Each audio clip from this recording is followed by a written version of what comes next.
गरीब दर्जी बहू की घास की साड़ी और घर।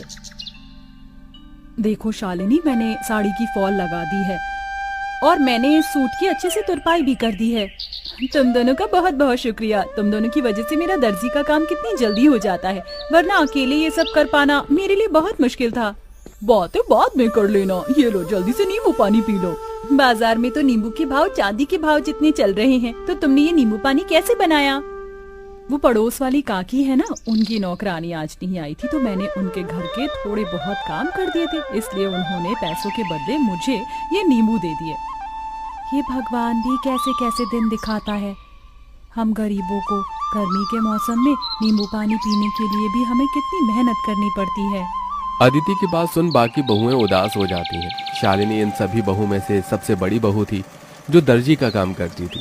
वहीं बाकी घर संभालने के साथ साथ शालिनी के दर्जी के काम में मदद भी किया करती थी। इन पांचों के पति सड़कों पर झाड़ू और मजदूरी करने का काम करते थे, जिससे ये मुश्किल से 2 वक्त की रोटी ही खा पाते थे।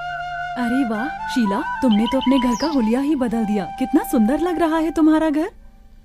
वो तो अच्छा लगेगा ही ना, पूरे 1 लाख रुपए जो लगाए हैं घर के रेनोवेशन और पेंट में।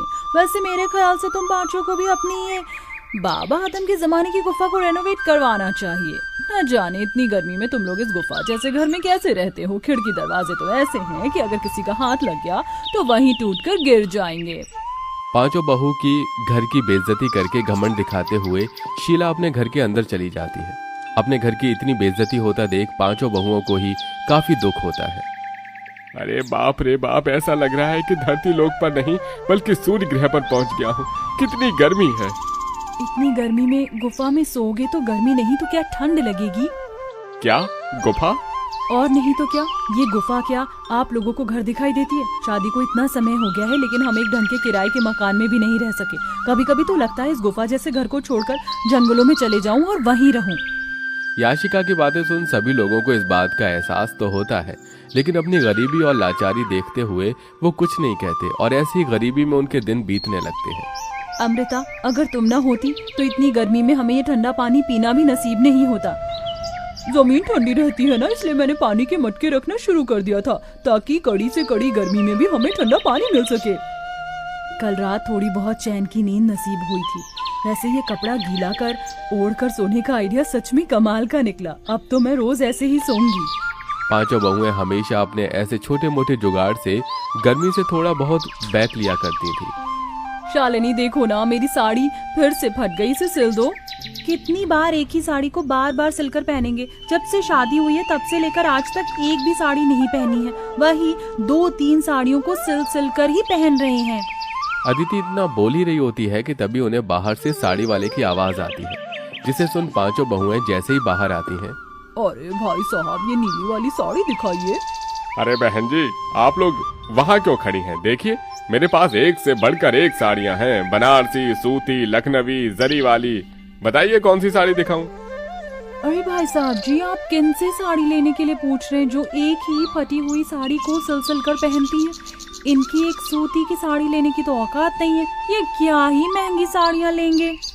अपनी पड़ोसन मोना और अलीशा को अपनी इतनी बेइज्जती करता देख पांचों बहू की आंखों में आंसू आ जाते हैं और वो सीधा घर के अंदर चली जाती हैं। पांचों बहुएं इस गर्मी और गरीबी से परेशान हो चुकी थीं।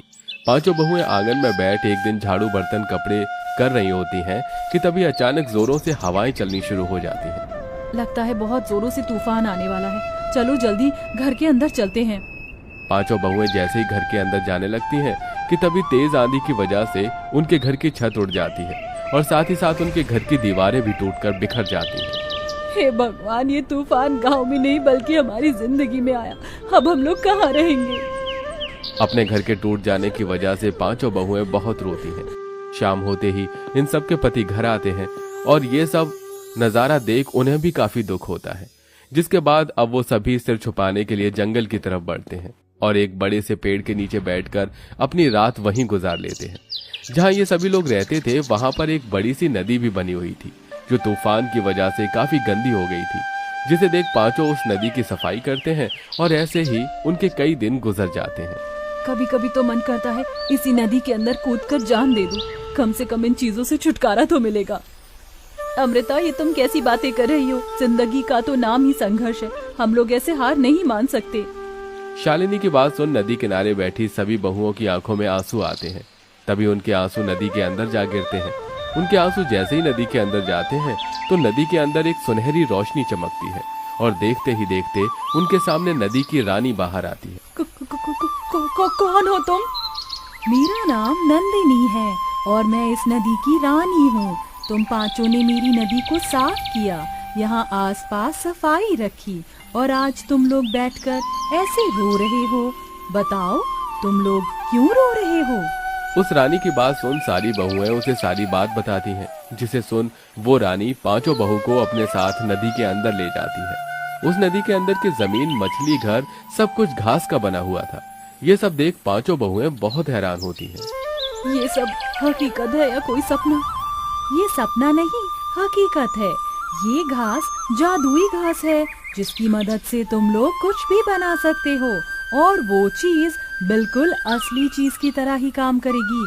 तुम लोग चाहो तो यहाँ से ढेर सारी जादुई घास ले जा सकते हो। नदी की रानी, आपका बहुत बहुत। पांचों बहुएं उस जादुई नदी के अंदर से ढेर सारी जादुई घास लेकर आती हैं और सबसे पहले उन जादुई घास से अपना घर बनाने लगती हैं। क्या इस घास से हम लोगों का घर बन पाएगा? ये मामूली नहीं, जादुई घास है। नदी की रानी ने कहा था कि इस घास से बनी हुई सभी चीज असली चीजों की तरह ही काम करती है। क्या पता ये घास का घर भी हमारा असली घर हो। पांचों बहुएं कुछ घंटे के अंदर एक बहुत बड़ा सा घास का घर तैयार कर देती हैं, जिसमें वो पांचों अलग अलग कमरे भी बनाती हैं। साथ ही साथ वो बाथरूम और रसोई घर भी बनाती हैं, जिसमें घास का चूल्हा, घास के बर्तन और कमरों में घास का पलंग, कुर्सी। जादुई घास होने की वजह से सारी चीज असली चीजों की तरह बिल्कुल मजबूत हो चुकी थी। मुझे तो यकीन ही नहीं हो रहा कि हम लोग अपने घर के अंदर खड़े हैं, वो भी एक ऐसा घर जो असली घर से भी ज्यादा मजबूत और अच्छा हो। अब तो हम यहाँ आराम से रहेंगे। जादुई घास होने की वजह से हमारा ये घास का घर भी कितना ठंडा है। अब तो यहाँ हमें बिल्कुल भी गर्मी नहीं लगेगी। पांचों बहुएं अपने अपने पतियों के साथ आराम से घर में रहती हैं और ऐसे ही कुछ दिन गुजर जाते हैं। सच में अब तो हद हो गई है। मन कर रहा है ये बची कुची साड़ी ले जाकर फेंक दूं। क्या हुआ अदिति, तुम इतने गुस्से में क्यों हो? गुस्सा ना करूं तो खुशी के मारे नाचूं। उस दिन तुमसे साड़ी सिलवाई थी, देखो आज फिर से ये साड़ी फट गई। अदिति की बात सुन शालिनी के मन में एक ख्याल आता है, जिसके बाद शालिनी दोबारा उस जादुई नदी के अंदर जाती है और वहां से ढेर सारी जादुई घास लेकर आती है और अपनी सिलाई मशीन पर बैठकर कुछ घंटे के अंदर ही घास की बनी हुई 5 साड़ियां तैयार कर देती है।